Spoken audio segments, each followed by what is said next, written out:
ವಿರುದ್ಧ ಬಿಜೆಪಿ ಭ್ರಷ್ಟಾಚಾರದ ಆರೋಪ ಮಾಡ್ತಾ ಇದೆ. ಟ್ವಿಟರ್ನಲ್ಲಿ ಸಿಎಂ ಹಣ ನುಂಗುವ ವಿಡಿಯೋ ರಿಲೀಸ್ ಮಾಡಿದೆ. ಕಮಿಷನ್, ಕಲೆಕ್ಷನ್, ಕರಪ್ಷನ್ ಮಾಡಿ ಹಣ ಮುಕ್ತಾ ಇದ್ದಾರೆ, ಭ್ರಷ್ಟರು ಹಣವನ್ನ ಮುಕ್ತಾ ಇದ್ದಾರೆ ಅಂತ ವಿಡಿಯೋ ಪೋಸ್ಟ್ ಮಾಡಲಾಗಿದೆ.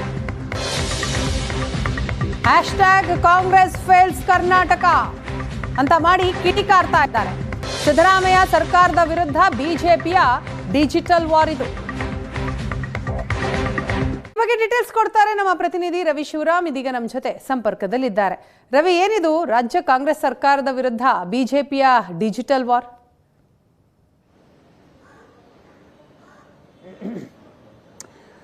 ಸಾಮಾನ್ಯವಾಗಿ ಯಾವುದೇ ಒಂದು ರಾಜಕೀಯ ಪಕ್ಷಗಳು ಇತ್ತೀಚೆಗೆ ತಾವು ಹೇಳಿದಂತೆ ಡಿಜಿಟಲ್ ವಾರ್ಗಳನ್ನೇ ಜಾಸ್ತಿಯಾಗಿ ಮಾಡ್ತವೆ. ಒಂದು ಸರ್ಕಾರದ ವಿರುದ್ಧ ಒಂದು ನೆರೇಟಿವ್ ಅನ್ನು ಸೆಟ್ ಮಾಡುವ, ಒಂದು ಸರ್ಕಾರದಲ್ಲಿ ಆಗಿರುವಂತಹ ಅನೇಕ ಘಟನಾವಳಿಗಳನ್ನು ಸಾರ್ವಜನಿಕವಾಗಿ ಸೋಷಿಯಲ್ ಮೀಡಿಯಾ ಮೂಲಕ ಹರಿಬಿಡುವಂಥ ಪ್ರಯತ್ನವನ್ನು ಈ ಹಿಂದೆ ಬಿಜೆಪಿ ಸರ್ಕಾರ ಇದ್ದಾಗ ಕಾಂಗ್ರೆಸ್ ಮಾಡಿತ್ತು. ಈಗ ಕಾಂಗ್ರೆಸ್ ಮೇಲೆ ಅದೇ ರೀತಿಯ ಗಂಭೀರವಾದ ಆರೋಪವನ್ನು, ಡಿಜಿಟಲ್ ವಾರ್ಗಳನ್ನು ಬಿಜೆಪಿ ಮಾಡ್ತಾ ಇದೆ.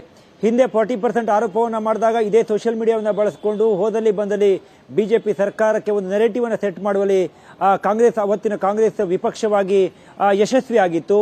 ಈಗ ಸಿದ್ದರಾಮಯ್ಯನವರು ಮುಖ್ಯಮಂತ್ರಿ ಆಗಿದ್ದಾರೆ, ಕಾಂಗ್ರೆಸ್ ಅಧಿಕಾರದಲ್ಲಿದೆ. ಈ ಸಂದರ್ಭದಲ್ಲಿ ಕೇಳಿ ಬರ್ತಾ ಇರುವಂತಹ ಅನೇಕ ಆರೋಪಗಳು, ಅದಕ್ಕೆ 3 ಹೆಸರುಗಳನ್ನು ಕೊಟ್ಟಿದ್ದಾರೆ, ಟ್ಯಾಗ್ ಲೈನ್ ಅನ್ನು ಹಾಕಿದ್ದಾರೆ. ಒಂದು ಕರಪ್ಷನ್, ಕಮಿಷನ್ ಮತ್ತು ಕಲೆಕ್ಷನ್ ಎನ್ನುವಂತ 3 ಹೆಸರಿನ ಅಡಿಯಲ್ಲಿ ಈ ಒಂದು ಪೋಸ್ಟ್ ಅನ್ನು ಬಿಜೆಪಿ ಸೋಷಿಯಲ್ ಮೀಡಿಯಾದಲ್ಲಿ ಹಾಕಿ ರಾಜ್ಯ ಸರ್ಕಾರ ಮಾಡ್ತಾ ಇರುವಂತಹ ಅನೇಕ ವಿಚಾರಗಳ ಬಗ್ಗೆ ಟೀಕೆಯನ್ನು ಮಾಡುವಂತ, ಜನಸಾಮಾನ್ಯರನ್ನ ತನ್ನತ್ತ ಸೆಳೆಯುವಂತ ಪ್ರಯತ್ನವನ್ನು ಮಾಡ್ತಾ ಇದೆ. ಹಾಗೆ ನೋಡಿದ್ರೆ ವೀಣಾ, ಕಳೆದ 1 ವಾರಗಳ ಹಿಂದೆ ರಾಜ್ಯ ಬಿಜೆಪಿ ಸರ್ಕಾರದ ವಿರುದ್ಧ ಹೋರಾಟವನ್ನು ಮಾಡ್ತಾ ಇದೆ. ಜನಾಕ್ರೋಶ ಯಾತ್ರೆಯ ಹೆಸರಿನಲ್ಲಿ ಇಡೀ ರಾಜ್ಯಾದ್ಯಂತ ಎಲ್ಲಾ ಜಿಲ್ಲೆಗಳಿಗೆ ಹೋಗಿ ಪ್ರತಿಭಟನೆಯನ್ನು ಮಾಡುವುದರ ಮೂಲಕ ರಾಜ್ಯ ಸರ್ಕಾರ ಬೆಲೆ ಏರಿಕೆಯನ್ನು ಮಾಡಿರೋದ್ರ ಬಗ್ಗೆ ಇರಬಹುದು, ಸಿದ್ದರಾಮಯ್ಯನವರ ಮೋಡ ಪ್ರಕರಣ ಇರಬಹುದು, SC STಗಳಿಗೆ ಸಿಗಬೇಕಾದಂತಹ ಹಣವನ್ನ ಬೇರೆದಕ್ಕೆ ಬಳಸಿಕೊಂಡ ರೀತಿ ಇರಬಹುದು. ಹೀಗೆ ಎಲ್ಲಾ ರಂಗದಲ್ಲಿಯೂ ಕೂಡ ಸರ್ಕಾರ ಯಾವ್ಯಾವ ವೈಫಲ್ಯವನ್ನ ಮಾಡಿದೆ, ಯಾವ್ಯಾವ ವೈಫಲ್ಯವನ್ನ ಕಂಡಿದೆ ಅನ್ನುವಂತ ಜನಾಕ್ರೋಶ ಯಾತ್ರೆಯನ್ನ ಮಾಡ್ತಾ ಇದೆ. ಇದರ ಮಧ್ಯೆ ಈಗ